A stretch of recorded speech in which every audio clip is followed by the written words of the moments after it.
Energy. ஒரு உலகம் இயங்கணும் அப்படின்னா எனர்ஜி தேவை.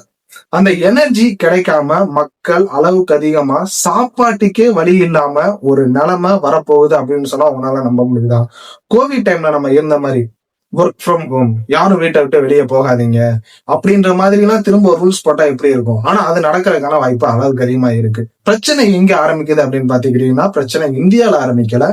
அது அமெரிக்காவுக்கும் ஈரானுக்கும் இஸ்ரேலுக்கும் ஈரானுக்கும் உள்ள பிரச்சனை.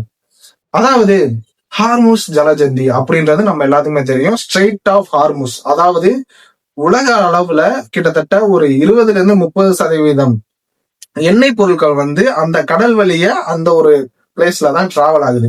சோ இஸ்ரேலுக்கும் ஈரானுக்கும் பிரச்சனை வந்ததுனால என்ன நடந்துச்சு அப்படின்னு பாத்துக்கிட்டீங்கன்னா, ஈரான் அந்த இடத்த பிரேக் பண்றாங்கன்னா தடுக்கிறாங்க. இந்த நாட்டோட கப்பல் தான் இந்த வழிய டிராவல் ஆகணும் எண்ணெய் பொருட்களோட அப்படின்னு சொல்லிட்டு ஒரு ரூல் போடுறாங்க. நம்மளுக்கு அதிர்ஷ்டவசமா என்ன நடந்துச்சு அப்படின்னா, இந்தியாவுக்கு அந்த ரூலை போடல. இந்தியா எப்பவும் போல உங்களுக்கான எண்ணெய் பொருட்களை நீங்க அது வழியா கொண்டு போகலாம் அப்படின்னு சொல்லிட்டு ஈரான் நம்மளுக்கு பெர்மிஷன் கொடுத்துறாங்க.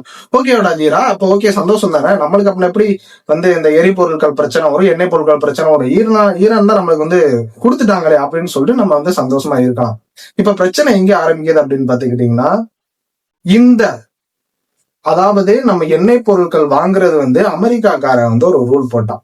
டாலரோட மதிப்புலதான் நீங்க எண்ணெய் பொருட்களை வாங்கணும் அப்படின்னு சொல்லிட்டு ஒரு ரூலை போட்டான். இந்தியா டாலரை வச்சுதான் எண்ணெய் பொருட்களையும் இறக்குமதி பண்றாங்க, தங்கம் கோல்டையும் இறக்குமதி பண்றாங்க. சோ இந்தியால இப்ப ஒரு 2 நாளைக்கு முன்னாடி மோடி அவர்கள் ஒரு அறிவிப்பு விட்டிருந்தாரு. இந்தியால ஒரு வருஷத்துக்கு யாருமே நகை வாங்காதீங்க, கோல்டு வாங்காதீங்க. ஏன்னா நம்ம கையில உள்ள அந்த டாலரோட அந்த மதிப்பு இருக்க குறைஞ்சுக்கிட்டே போகுது. காரணம் என்ன அப்படின்னா, இந்தியால அளவுக்கு அதிகமா தங்கம் மக்கள் வாங்கி வைக்கிறாங்க. கிட்டத்தட்ட டன் கணக்கான தங்கம் அதாவது உலக அளவுலயே இந்தியாலதான் குடும்பங்கள்ல அளவுக்கு அதிகமான தங்கத்தை சேவ் பண்ணி வைக்கிறாங்க, வாங்கி வாங்கி உள்ளக்க பூட்டி வைக்கிறாங்க. அதனால பணம் ரொட்டேஷன்ல இல்லாதனால இந்தியால மிகப்பெரிய ஒரு பொருளாதார வீழ்ச்சி ஏற்படுது. அதனால தங்கத்தை ஒரு வருஷத்துக்கு யாருமே வாங்காதீங்க அப்படின்னு சொல்லிட்டு மோடி அவர்கள் ரூல் போட்டாரு. இன்க்ளூடிங் உங்களுக்கு வீட்டுல ஒரு கல்யாணம் நிகழ்வு நடந்தா கூட அதுக்கு தங்கம் வாங்குறது முடிஞ்ச அளவுக்கு ஸ்டாப் பண்ணுங்க அப்படின்னு சொல்றாரு. சோ இப்படி தங்கம் வாங்குறது நம்ம கம்மி பண்ணிட்டோம் அப்படின்னா நம்ம எரிபொருட்களை ஈஸியா வாங்கலாம். அதாவது தங்கத்துக்கே இருக்கிற டாலர் ஃபுல்லா செலவு பண்ணாம எரிபொருட்கள் இறக்குமதி பண்றதுக்கும், எண்ணெய் பொருட்கள் கச்சா எண்ணெயில இருந்து எல்பிஜி கேஸ்ல இருந்து இறக்குமதி பண்றதுக்கு நம்ம அந்த டாலரை இன்வெஸ்ட் பண்ணலாம். சோ அதனால நீங்க தங்கத்தை வாங்குறத நிப்பாட்டுங்க அப்படின்னு சொல்றாரு. இப்ப பிரச்சனை என்ன அப்படின்னா, இந்த பிரச்சனை போர் சூழல் பதட்டம் காரணமாக ஈரானே அளவுக்கு அதிகமா எண்ணெய் பொருட்களை வெளியே கொடுக்காம அவங்களே எல்லாத்தையும் ஸ்டோர் பண்ணி வச்சுக்கிறாங்க. இந்தியால அடுத்த ஒரு 7 நாள்ல இருந்து 8 நாளுக்கு தேவையான எரிபொருட்கள் மட்டும்தான் இந்தியால இருக்கு. அதுக்கு மேல இந்தியால எரிபொருட்கள் ரொம்பவே அளவுக்கு அதிகமா கம்மியா இருக்கு அப்படின்னு சொல்லிட்டு நம்ம நரேந்திர மோடிஜி அவர் என்ன சொல்றாரு அப்படின்னா, திரும்ப இதை இம்ப்ளிமெண்ட் பண்ண போறதா ஒரு மக்கள் கிட்ட ஒரு கோரிக்கை வைக்கிறாங்க. முடிஞ்ச அளவுக்கு நீங்க டிராவல் பண்ணும்போது, அதாவது வெளியே போகும்போது உங்களோட ஓன் வெஹிக்கிளை எடுத்துட்டு போகாம பப்ளிக் டிரான்ஸ்போர்ட்டே பயன்படுத்துங்க. ஏன்னா உங்களோட ஓன் டிரான்ஸ்போர்ட், அதாவது உங்களோட காரோ உங்களோட பைக்கோ நீங்க எடுத்துட்டு போறீங்க அப்படின்னா அதுக்கு நீங்க பெட்ரோல் அளவுக்கு அதிகமா செலவு பண்றீங்க. இதே நீங்க பப்ளிக் டிரான்ஸ்போர்ட்டை யூஸ் பண்ணும்போது அதுல நீங்க உங்க வாகனத்துக்கு போடக்கூடிய அந்த பெட்ரோல் எங்களுக்கு சேவ் ஆகுது. அது மட்டும் இல்லாம முடிஞ்ச அளவுக்கு ஒர்க் ஃப்ரம் ஹோம் பாருங்க, வீட்டிலேயே நீங்க வேலை பாருங்க. ஏன்னா நீங்க ஆபீஸ்க்கு போயிட்டு வந்த அந்த டிராவலுக்கு அந்த டிரான்ஸ்போர்ட்டுக்கு செலவாகுது பாருங்க, அந்த பெட்ரோலையும் நம்ம மிச்சம் பண்ணலாம் அப்படின்னு சொல்லிட்டு அந்த மாதிரி ஒர்க் ஃப்ரம் ஹோம் பாருங்க அப்படின்னு சொல்றாரு. அது மட்டும் இல்லாம உங்களோட வேலை, அதாவது நம்ம ஐடி கம்பெனிலயோ இல்ல பிரைவேட் கம்பெனிலயோ இல்ல அரசு அலுவலகங்கள்லயோ வேலை பார்க்கக்கூடிய அந்த டைமிங்கை சேஞ்ச் பண்ண போறதா நிறைய தகவல் வந்திருக்கு. ஏன் அந்த டைமிங்கை சேஞ்ச் பண்றாங்க அப்படின்னா, இப்ப காலையில 8 மணினா எல்லாருமே அந்த நேரத்துல ஸ்கூலுக்கு போறாங்க, கவர்மெண்ட் ஆபீசர்ஸ் அவங்களோட ஆபீஸ்க்கு போறாங்க, பிரைவேட் எம்ப்ளாயி அவங்களோட வேலைக்கு போறாங்க, ஐடி ஊழியர்கள் அவங்களோட வேலைக்கு போறாங்க. எல்லாருமே அந்த நேரத்துல போறதுனால அளவுக்கு அதிகமா டிராபிக் ஏற்படுது. சோ டிராபிக்ல நம்ம வெஹிக்கிள் என்ன ஆகும், நின்னுதான் போகும். சோ இப்படி நிக்கிறதுனால அந்த நேரத்துல கூட அளவுக்கு அதிகமான பெட்ரோல் வேகமா வேஸ்ட் ஆகுது. சோ அதனால உங்களோட அந்த ஒர்க்கிங் ஷிஃப்டை நீங்க சேஞ்ச் பண்ண வாய்ப்பு இருக்கு அப்படின்ற மாதிரி சொல்றாரு. சோ இது மூலியமாவும் நம்ம பெட்ரோல் சேவ் பண்ணலாம். அது மட்டும் இல்லாம நீங்க பைக்லயோ கார்லயோ போகும்போது ரொம்ப ரேஷ் டிரைவ் பண்ணாம ஸ்லோவா எக்கனாமிலே போடுங்க. ஏன்னா நீங்க ரேஷ் டிரைவ் பண்ணீங்கன்னா அதுலயும் ஃபியூல் அளவுக்கு அதிகமா கன்சப்ஷன் ஆகும். சோ இதனால நம்மளுக்கு எனர்ஜி ரொம்ப லாஸ் ஆகும் அப்படின்னு சொல்றாரு. அது மட்டும் இல்லாம சரி ஓகே, நம்ம பெட்ரோலை மிச்சப்படுத்துறதுக்கு இவ்வளவு பண்ணலாம், இதனால வேற என்ன பிரச்சனை வரப்போகுது, பெட்ரோல் தானே கிடைக்காம தட்டுப்பாடு ஆகும் அப்படின்னு சொல்லி நீங்க நினைக்கலாம்.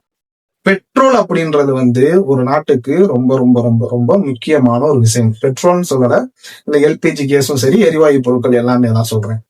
இப்போ ரீசெண்டா கொஞ்ச நாளைக்கு முன்னாடி எல்பிஜி கேஸ் நம்ம வீட்டுல பயன்படுத்தக்கூடிய அந்த இயற்கை எரிவாயு, அந்த எரிவாயு வந்து அளவுக்கு அதிகமா வந்து என்ன சொல்றது தட்டுப்பாடாச்சு.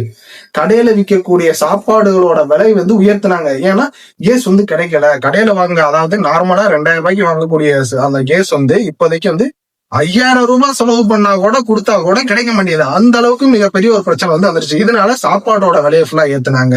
நீங்க ஒரு கடையில டீ குடிக்க போனீங்க அப்படின்னா, நீங்க ஒரு என்ன சொல்ற ஒரு போண்டா வாங்கினீங்கன்னா அந்த போண்டாவோட விலை வந்து 5 ரூபாய் 6 ரூபா இருந்தது, இப்ப 8 ரூபா 10 ரூபா வரை ஆயிடுச்சு.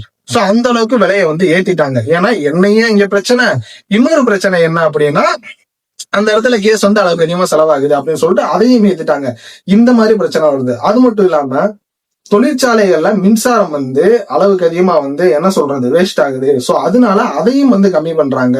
ஃபியூச்சர்ல வந்து எந்த மாதிரி பிரச்சனை எல்லாம் வரும் அப்படின்னா, நம்ம ரோட்ல போகும்போது கடைகள் முன்னாடியோ இல்ல ரோட்ல இந்த விளம்பர பலகைகள் எல்லாம் வச்சிருப்பாங்கல்ல, அட்வர்டைஸ்மெண்ட் போர்டு, அதுல வந்து லைட் இருக்கும்ல, அந்த லைட்டை ஃபியூச்சர்ல நீங்க வந்து ஆஃப் பண்ணி தான் வைக்கணும். ஏன்னா அதுலயும் நிறைய எனர்ஜி வந்து வேஸ்ட் ஆகுது. சோ அதையும் நம்ம சேவ் பண்றதுக்கு ஏதாவது ஒரு நடவடிக்கை எடுக்கணும்னு சொல்லிட்டு அதையும் ஃபியூச்சர்ல ஆஃப் பண்றதுக்கு ரொம்ப அளவுக்கு அதிகமா வாய்ப்பு இருக்கு. அது மட்டும் இல்லாம வீட்டுல நீங்க தேவையில்லாத நேரத்துல ஏசி, ஹீட்டர் இந்த மாதிரி விஷயங்களுக்கெல்லாம் அளவுக்கு அதிகமா மின்சாரம் வந்து செயல்படுது. அதையும் நீங்க கம்மி பண்ணுங்க அப்படின்னு சொல்லிட்டு ஏகப்பட்ட கோரிக்கைகளை வந்து நரேந்திர மோடி ஜி அவர்கள் வந்து வச்சுக்கிட்டே இருக்காரு. ஓகே, இதெல்லாம் பண்ணிடுவோம். இதனால என்ன லாக்டவுன் வரப்போகுதுன்னு சொல்றீங்க, அதுக்கு முன்ன ஆன்சரை சொல்லு. லாக்டவுன் எப்படி வரும் அப்படின்னு சொல்லிட்டு உங்களுக்கு ஒரு டவுட் வரலாம். மக்களே, லாக்டவுன் வரப்போகுது அப்படின்னு சொல்லிட்டு கவர்மெண்ட் நம்ம கிட்ட ஓப்பனா சொல்ல மாட்டாங்க. எடுத்துக்காட்டுக்கு கோவிட் டைம்ல நம்மளுக்கு ஒரு பிரச்சனை வந்துச்சு. எல்லாரும் மாஸ்க் போடுங்க, யாரும் வீட்டை விட்டு வெளியே போகாதீங்க, உங்ககிட்ட ஒருத்தவங்க பேசினாங்கன்னா உங்களோட மூக்கையும் வாயும் மறைச்சுக்கிட்டு பேசுங்க, இப்படின்ற மாதிரி ஏகப்பட்ட உதாரணங்கள். அதாவது என்ன சொல்றது, சும்மா ஒரு அவேர்னஸ் மாதிரி இதெல்லாம் சொன்னாங்க. ஆனா சடனா ஒரு நாள் உங்களுக்கு இன்னைக்கு ஃபுல்லா லாக்டவுன், யாரும் வீட்டை விட்டு வெளியேறக்கூடாது அப்படின்னு சொல்லிட்டு ஒரு ரூல் வந்து போட்டாங்க. அதே மாதிரிதான் இப்பவும் நடக்க வாய்ப்பு இருக்கு. அதாவது இப்ப அவங்க சொல்றது ஃபுல்லாமே நீங்க வந்து கேர்லெஸ்ஸா விட்டுட்டு போனா அப்படிலாம் பண்ண முடியாது. நான் என்னோட காரை தான் எடுத்துட்டு போவேன், என்னோட பைக்கை தான் எடுத்துட்டு போவேன். வீட்டுல அப்பதான் ஃபேனு லைட்டு எல்லாம் ஓடிட்டே தான் இருக்கும். என்னால எனர்ஜி எல்லாம் சேவ் பண்ண முடியாது அப்படின்னு நீங்க நினைச்சீங்க அப்படின்னா சடனா மொத்தமாவே இதெல்லாம் கிடைக்க முடியாத ஒரு சூழ்நிலை வந்து உருவாகும். அது மட்டும் இல்லாம மக்கள் வந்து இப்ப வந்து என்ன பண்றாங்க அப்படின்னா, இதெல்லாம் பார்த்து பயந்துகிட்டு மொத்தமா இப்ப இடையில ஒரு மாசத்துக்கு முன்னாடி ஒரு பிரச்சனை வந்துச்சு. வீட்டுல எல்லாருமே இந்த பெட்ரோல் வந்து வாங்கி வாங்கி பெட்ரோல் டீசல் எல்லாம் சேவ் பண்ணி வச்சாங்க. ஏன்னா பெட்ரோல் கிடைக்காம போகுது அப்படின்னு சொல்லிட்டு வீடியோ ஒண்ணு கிளப்பி விட்டாங்க. அதனால இந்தியாவில எந்த மூலைக்கு போனாலுமே பெட்ரோல் வந்து பெட்ரோல் இல்லாம எல்லாரும் மக்கள் வாங்கிட்டு போய் வீட்டுல போய் ஸ்டோர் பண்ணாங்க. சோ இந்த மாதிரி எல்லாம் பண்ணாதீங்க, உங்களுக்கு தேவைக்கு நீங்க வாங்கி யூஸ் பண்ணுங்க அப்படின்ற மாதிரி வந்து இப்ப வந்து கவர்மெண்ட் வந்து சொல்லியிருக்காங்க. அது மட்டும் இல்லாம வேற என்னென்ன நடவடிக்கைகள் எடுத்திருக்காங்க அப்படின்னா, இதுதான் இந்த மாதிரி எல்லாம் நீங்க பண்ணுங்க. ஐடி நிறுவனங்களை வேலை பார்க்கறவங்க நீங்க வந்து ஒர்க் ஃப்ரம் ஹோம் பாருங்க, இந்த மாதிரி வந்து சொல்லியிருக்காங்க. அது மட்டும் இல்லாம இந்த மாதிரி ஒரு லாக்டவுன் வந்துச்சு அப்படின்னா விலைவாசி பூரா ரொம்ப அளவுக்கு அதிகமா உயர்றதுக்கான வாய்ப்பு இருக்கு. ஏன்னா பெட்ரோலோட விலை வந்து தாறுமாறா உயரும். அதாவது பெட்ரோல் கிடைக்காம போச்சு அப்படின்னா, சோ ஆட்டோமேட்டிக்கா பெட்ரோல் விலை உயர்ந்துருச்சு அப்படின்னாலே காய்கறி விலை வந்து உயர ஆரம்பிச்சிடும். ஏன்னா காய்கறி வந்து நம்மளுக்கு டைரக்டா நம்ம இங்கே நம்ம என்ன சொல்றது பக்கத்து ஊர்ல இருந்து பக்கத்து ஊருக்கு வரல. நம்ம காய்கறிகள் இப்ப ஆப்பிள்லாம் வந்து நம்ம காஷ்மீர்ல இருந்து வருது. சோ காஷ்மீர்ல இருந்து வரும்போது அங்க இருந்து லாரியில தான் கொண்டு வர்றாங்க. அதுக்கான பெட்ரோல் விலை அதிகமாச்சு அப்படின்னா ஆட்டோமேட்டிக்கா ஆப்பிளோட விலை அதிகமாயிரும். இந்த மாதிரி டிரான்ஸ்போர்ட் என்ன சொல்றது பப்ளிக் டிரான்ஸ்போர்ட் இந்த மாதிரி அதிகமா அந்த வர அதுக்கான பெட்ரோல் விலை ஏறும் போது ஆட்டோமேட்டிக்கா காய்கறி விலையும் ஏறிடும், பழங்கள் விலையும் ஏறிடும் அப்படின்ற மாதிரி சொன்னாங்க. அது மட்டும் இல்லாம நீங்க வீட்லயே ஓனா நீங்க ஒரு செடி வளர்த்தீங்க அப்படின்னா அதுல வர்ற ஒரு இயற்கை விவசாயத்துக்கு இப்ப நீங்க வந்து அளவுக்கு அதிகமா என்ன சொல்றது முன்னுரிமை கொடுங்க அப்படின்ற மாதிரி மோடி அவர்கள் சொன்னாரு. வீட்டுல ஒரு தக்காளி செடி இருக்கா, கடையில போய் தக்காளி வாங்குறீங்க, வீட்டுல அந்த தக்காளி எடுத்து நீங்க வந்து உங்களுக்கு வந்து சமையல் யூஸ் பண்ணுங்க, இப்படின்ற மாதிரி ஏகப்பட்ட கோரிக்கைகளை நம்ம நாட்டோட பிரதமர் மோடி அவர்கள் வந்து வச்சிருக்காரு. சோ இந்த மாதிரி கோரிக்கைகளை அவர் நம்ம கிட்ட வச்சிருக்காரு. நம்ம எல்லாரும் சேர்ந்து அவருக்கு ஆதரவு கொடுத்தா மட்டும்தான் நம்ம இந்தியால இன்னொரு லாக்டவுன் வராம நம்மளோட இந்தியாவை நம்ம பாத்துக்கிற முடியும். இல்ல நான் என் இஷ்டத்துக்கு தான் தெரியும் அப்படின்னா நம்ம எல்லாருமே சீக்கிரமே வீட்டுக்குள்ள முடங்க, அதாவது சாப்பாட்டுக்கு கூட வழி இல்லாம முடங்கக்கூடிய ஒரு சூழ்நிலை வந்து ரொம்ப சீக்கிரம்லாம் இல்ல, டக்குன்னு நடந்துடும். சோ இதை கேர்லெஸ்ஸா விடாம உங்களோட ஆதரவை நம்ம நாட்டோட பிரதமர் மோடி அவர்களுக்கு கொடுங்க. உங்களோட கருத்து என்ன? திரும்ப இந்தியாவில இந்த மாதிரி ஒரு லாக்டவுன் வருமா? அப்படி வந்தா சில பேர்லாம் வந்து இந்த டாக்ஸிக்கா இருப்பாங்க. லாக்டவுன் வந்தா சாப்பாடே இல்லைனாலும் பரவாயில்ல, வேலைக்கு போக தேவையில்ல, எங்கேயும் போக தேவையில்ல, வீட்டுக்குள்ளே இருந்து நம்ம மொபைல் யூஸ் பண்ணிட்டு ஜாலியா இருக்கலாம் அப்படின்னு சொல்லிட்டு இருப்பீங்கல்ல, ரீல்ஸ் பாத்துக்கிட்டு. சோ இந்த ரீல்ஸ் பாக்குறத பத்தி நான் வந்து இப்போ சின்னதா ஷார்ட் அண்ட் ஸ்வீட்டா சொல்லுகிறேன். வேணாம், அது நான் இன்னொரு வீடியோ மேக் பண்றேன். மறக்காம இந்த வீடியோ உங்களுக்கு பிடிச்சிருந்துச்சு அப்படின்னா லைக் பண்ணுங்க, ஷேர் பண்ணுங்க, சப்ஸ்கிரைப் பண்ணுங்க. அந்த ரீல்ஸ்க்கு என்ன பிரச்சனை அப்படின்றத நான் ஷார்ட்ஸ் அப்லோட் பண்றேன். பை.